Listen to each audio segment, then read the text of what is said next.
каждый язык несет в себе особенности исторически сложившегося, объективно сложившегося представления или картины мира, которая сформировалась у этого народа. В языке нет ничего того, что не было, появление чего не было вызвано потребностью самой жизни. Условия жизни у разных народов были разные. И чем дальше, и чем сильнее расходились эти условия и обстоятельства жизни, тем больше дифференциация в языках. Ну, не в том, как произносится то или какое-то слово, а в самой системе языков, в наборе тех понятий, которые этот язык может отображать.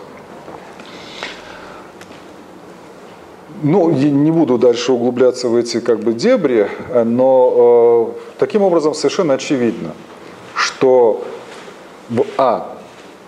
сохранение культурного разнообразия совершенно необходимое условие для сохранения и развития человеческой цивилизации.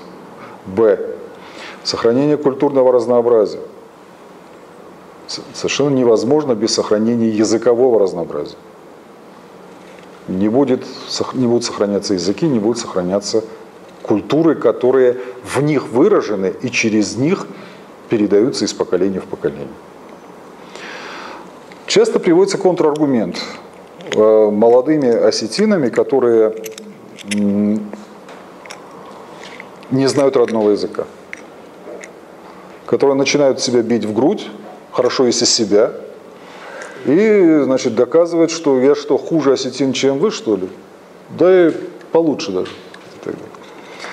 Да, значит, искренне не понимают, что это процесс динамический. Они не понимают, как это происходит. Утрата этничности, она не происходит в одно поколение. Вернее, она может произойти в одно поколение. Наиболее типичный показатель, ну, известный показатель, это Гайто Газданов. Вот для меня. Гайто Газданов, родившийся в Петербурге, в чистой осетинской семье. Значит, отец Газданов, мать Абацеева. Родился в Петербурге, 8 лет прожил в Петербурге, потом переехали после смерти отца в Харьков, в Полтаву. В 19 лет он Турция, Болгария, Париж. Значит, в споре о том, это осетинский писатель или русский писатель, у меня вопроса нет, это совершенно четко, это русский писатель, потому что это человек русской культуры. Он осетин по крови, но русский по культуре. В этом смысле личностно он, безусловно, русский. И поэтому он русский писатель. Его произведения отражают русский культурный мир, русскую ментальность. Поэтому в другой, вот с такой смешанной среде, как наша, процесс ассимиляции происходит на протяжении, ну, порционно, скажем так. Если родители, бывшие носителями осетинской национальной культуры, не смогли передать своему ребенку родной язык, они не передали ему основной инструмент усвоения национальной культуры. Ребенок оказывается в ситуации, когда он видит, даже здесь, в Осетии, к сожалению, у нас нет осетинской культурной среды, надеюсь, это ни у кого не вызывает сомнения. И вот в том лоскутном одеяле культурном, которым он накрыт вот, в обществе, в котором он видит проявление различных национальных культур, и осетинской национальной культуры, и русской этнической культуры, армянской, грузинской, всех соседей, которые его окружают. Вот в этом многоголосии культурном свою национальную культуру, его национальная культура для него не оказывается доминирующей, потому что он не имеет языкового доступа к его содержанию. Он не понимает, повторюсь, содержание тех обрядов, которые он видит или дома, или там, в общине и так далее. Но он действительно, я считаю, он еще бывает осетином. Но он бывает не полноценным не в расовом смысле, а неполноценным в квалификационном смысле, носителем своей национальной культуры. То есть он ее осваивает не полно и не системно. Не полно и не системно. Но что будет с его детьми. Ведь они от своих вот этих неполноценно усвоивших или неполно усвоивших родителей, в свою очередь, не получат, естественно, язык и получат уже искаженную, деформированную национальную культуру, от которой они, в свою очередь, возьмут только часть, еще больше ее деформировав и исказив. Вот по мне, лучше бы эти дети вырастали тогда в Петербурге полноценными носителями русской культуры, или в Париже полноценными носителями французской культуры, ну, в Сен-Тропе, в крайнем случае, чем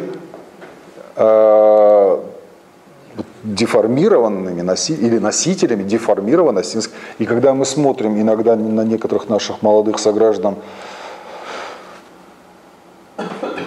и внутренне у нас появляется определение, которое мы не можем вслух произнести и никогда не произнесем, выродки. А это научный термин в данном случае. Понимаете? Это вырождающаяся в культурном смысле поросль. Это не ругательство в данном случае. И самое страшное, что это не их вина. Это не их вина. Это их беда. Вина в тех социальных условиях, в которых они вырастают. Вот в этом обществе, в котором потерялась культурная доминанта. На время потерялась, но она уже быстро заместилась. Понятно, что на роль культурной доминанты в нашем обществе не может претендовать осетинская национальная культура. Вот, во-первых, по языковым причинам, во-вторых, потому что в течение второй половины 20 века с ней целенаправленно и очень эффективно боролись. В 1956 году был проведен пленум ЦК КПСС, на котором была принята доктрина ускоренного строительства коммунистического общества в стране. Потом была принята программа КПСС, которая четко черным по белому было написано о том, что коммунизм в Советском Союзе должен быть в основном построен быть к 80-м годам 20 века. И одна из задач ускорения строительства коммунизма, это была задача по нивелированию всех социальных различий. Между городом и деревней, между умственным трудом и физическим трудом, между национальными и культурными, значит, ликвидацией национальных, культурных, языковых отличий.